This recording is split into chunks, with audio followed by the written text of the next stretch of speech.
Hey there, welcome to this explainer. If you're a San Diego homeowner looking to seriously upgrade your property line, you've probably figured out that flimsy standard fencing just doesn't always cut it. Today, we're diving deep into the true costs and considerations of building a block wall fence right here in San Diego. We're delivering the practical, totally fluff-free facts straight from local experts so you can make a genuinely smart investment. Let's get right into it. To get there, we're taking what we call a smart buyer's journey. We'll quickly run through block wall basics, break down the actual costs, dig into the infamous California seismic rule, compare block to other materials, and finally, figure out how to make your final decision. All right, starting off with Section 1, Block Wall Basics, Understanding the Structure. You know, getting the terminology right from the get-go is going to save you a ton of headaches and potentially cash when you actually start talking to contractors. So first things first, we need to make a really vital distinction. A freestanding perimeter wall sits on flat ground. It literally only has to hold itself up. That's your typical residential privacy wall. But if your lot has a grade change and you need to hold back dirt, well, now you're talking about an engineered retaining wall. That's a totally different beast involving way heavier engineering. For today, we're strictly focusing on the freestanding perimeter kind. Okay, so what is this wall actually built out of? In the industry, we call them concrete masonry units, or CMU for short. You probably just know them as your standard 6x8 by 16-inch cinder blocks. These guys are stacked, mortared together, and usually topped off with a nice concrete or clay tile cat. The result? A permanent, incredibly low-maintenance barrier. It's not going to rot, it won't warp in the sun, and the best part, you never, ever have to stain it. Moving right along to Section 2, breaking down the costs, the bottom line.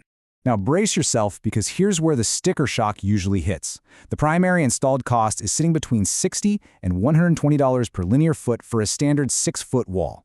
That roughly translates to $15 to $25 per square foot.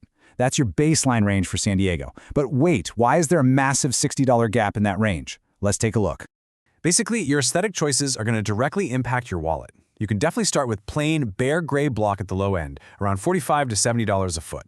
A lot of folks do this as a base and add stucco later. Or if you want that classic smooth, painted stucco finish right away, which is super popular here in San Diego, it's going to push the budget up. Want built-in texture without dealing with stucco? Split face or slump blocks will run you about $80 to $130. And if you're going all out, adding decorative pilaster columns and fancy clay tile caps, you're easily looking at $100 to $160 or more per foot. So let's do the math on a typical residential run, say 100 to 150 feet. Your total project range is realistically going to land somewhere between $7,000 and $18,000. And your final number will totally depend on a few wildcard factors: the height of the wall, how easily a giant concrete mixer could actually get into your yard, demolition costs for your old fence, and crucially, your soil. Yep, if you're building on expansive clay soils, like the kind you find in Otay or Rancho Penasquitos, you're absolutely going to need wider, deeper footings, and that naturally bumps up the price tag. Which brings us perfectly to Section 3, the California seismic rule, why it costs more. If you've ever wondered why masonry costs so much more here in California compared to the rest of the country, the answer is literally hidden beneath the surface. It's all about earthquakes. Since California sits in a high seismic zone, you can't just slap some mortar on some blocks and call it a day. No way. To survive an earthquake, the California Seismic Code demands 3 massive hidden steps. First off, a deep, continuous poured concrete footing below ground. Second, heavy-duty vertical and horizontal steel rebar grids running right up from that footing and through the blocks. And third, those hollow cinder block cells, they have to be completely filled with solid grout. This makes the entire wall act as one massive, solid, reinforced unit instead of just a loose stack of bricks. That's the real reason you're paying a premium here. And because it's a heavily engineered structure, yep, you have to navigate permits. Around San Diego, jurisdictions usually require a permit for any freestanding wall over 6 feet tall, and absolutely any wall that retains soil. Keep in mind, the rules can completely change depending on whether you're in the city, the county, Chula Vista, or Escondido. Plus, getting a strict property line survey is an absolute must. Think about it, a block wall is permanent. If you skimp on those hidden structural steps or accidentally build a foot over your property line because you didn't get a survey, ouch. You just bought your neighbor a wildly expensive wall that's going to cost you just as much to tear down. All right, let's pivot to Section 4, Block versus other materials, weighing your options. So, the big question, is this premium price tag actually worth it compared to softer, cheaper alternatives? Well, let's compare. You've got the hefty upfront cost of a block wall. That's going to last you 40 to 75 years, with basically zero upkeep.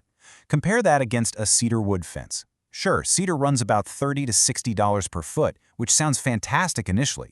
But it requires constant staining, and it's probably going to need a full replacement in just 15 to 20 years. When you zoom out and look at the lifetime cost, block suddenly becomes incredibly competitive.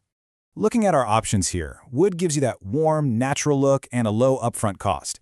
Vinyl offers a really solid middle ground, running $40 to $75 a foot, lasting 25 to 30 years, and entirely skipping the need for that massive seismic footing. But when we talk about true, unbothered permanence, block is the undisputed heavyweight champion, easily lasting up to 3/4 of a century. But honestly, beyond just surviving for decades, here is the #1 reason San Diego homeowners pull the trigger on block: the sound control. Because noise reduction relies on sheer mass, a heavy, gap-free block wall is light years better at silencing a busy road or a super loud neighbor than any wood or vinyl panel could ever hope to be. If creating a peaceful, quiet backyard oasis is your goal, this is absolutely your answer. Which brings us to our final stop, Section 5, making your final decision, the smart buyer's verdict.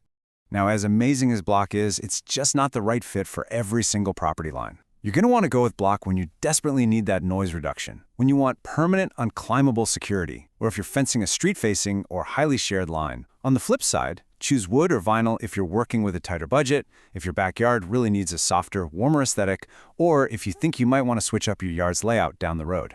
Actually, a ton of San Diego homeowners smartly split the difference. They'll pay the premium for block on the street-facing sides for the curb appeal and sound control, and then use wood or vinyl in the back where looks and saving a few bucks matter a bit more. And if you do decide to take the plunge and go with block, I really want you to remember this powerful takeaway from our source material today.